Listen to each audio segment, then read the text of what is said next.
I had been married to Emily for 8 years, and in that time, I thought we had built a strong, trusting relationship. We had our ups and downs like any couple, but nothing too serious. I worked long hours at my job to make sure we had a comfortable life, and Emily worked as an assistant to a high-profile manager at her company. I never imagined that the very place she went to earn a living would become the place where my marriage would crumble. It all started subtly. Emily began staying late at work more often, claiming there were urgent deadlines or corporate meetings that needed her attention. At first, I didn't think much of it. After all, she had always been ambitious and hard-working. But soon, she started dressing differently, wearing more makeup, and paying extra attention to her appearance on days she had important meetings.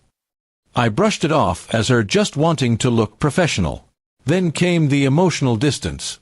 Conversations at home grew shorter, and her phone seemed glued to her hand. She would tilt the screen away from me whenever a message came through. At night, she would sometimes sleep facing away from me, claiming she was too tired to talk. My gut told me something was wrong, but my heart wanted to believe she was still the woman I married. One Saturday, while she was supposedly out shopping with friends, I decided to surprise her with lunch at her favorite cafe. As I was walking toward the place, I saw her sitting outside at a table, but she wasn't with her friends. She was with her boss, Daniel, and they weren't behaving like colleagues. He had his hand over hers, and she was laughing in a way I hadn't seen in months. My heart dropped. I didn't confront them right then.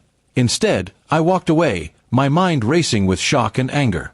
I spent the next few days quietly observing her behavior. I checked phone records, and sure enough, Daniel's number appeared constantly, even late at night. Finally, I confronted her. She denied everything at first, calling me paranoid, but when I told her what I'd seen, her face went pale. After a long silence, she admitted it. She had been having an affair with him for months. As devastating as that was, what came next shattered me even more. Emily broke down crying and confessed she was pregnant. She claimed she wasn't sure if the baby was mine or Daniel's, but deep down, I knew the truth. Then she said something that made my blood run cold. She wanted me to raise the baby, regardless of who the father was. Her reasoning was twisted. She said Daniel was married and didn't want to ruin his reputation, and she didn't want to throw away our marriage over what she called a mistake. I couldn't believe the audacity. She was asking me to take on the responsibility of another man's child while she continued working under him. I refused outright.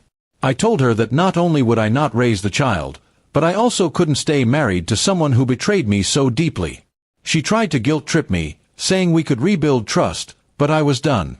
I had been faithful, loyal, and supportive, and this was how she repaid me. I filed for divorce within a week. She was furious, accusing me of being heartless, but I didn't let her words sway me. I moved out, cutting off all contact except through lawyers. The pain was heavy, but the thought of living a lie for the rest of my life was heavier. The divorce process was messy. Emily tried to claim that the baby could be mine, but the paternity test proved otherwise. It was Daniel's child. That result gave me a strange mix of relief and grief. Relief that I was free of that burden, and grief that the woman I loved had been capable of such betrayal. Daniel's wife eventually found out, and from what I heard, his marriage was hanging by a thread. Emily ended up having the baby on her own, and last I heard, she moved away to live closer to her family. I had no interest in keeping tabs on her life anymore. For a while, I questioned everything. My worth, my judgment, and whether love was even worth the risk. But over time, I realized that her actions were a reflection of her character, not mine.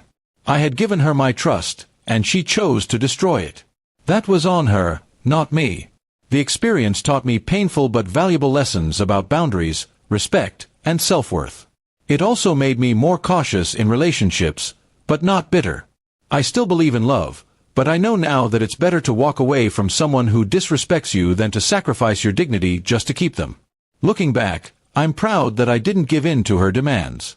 Some people might think it's noble to raise another man's child, but in my case, it would have been living a lie every single day. I chose the harder path of letting go, and while it hurt, it was the right choice for my peace and future. Now, years later, I'm in a much better place. I have a stable life, supportive friends, and a heart that's healing. If there's one thing I've learned, it's this: betrayal might break you for a while, but it can't keep you down forever, if you choose yourself over someone who never valued you in the first place.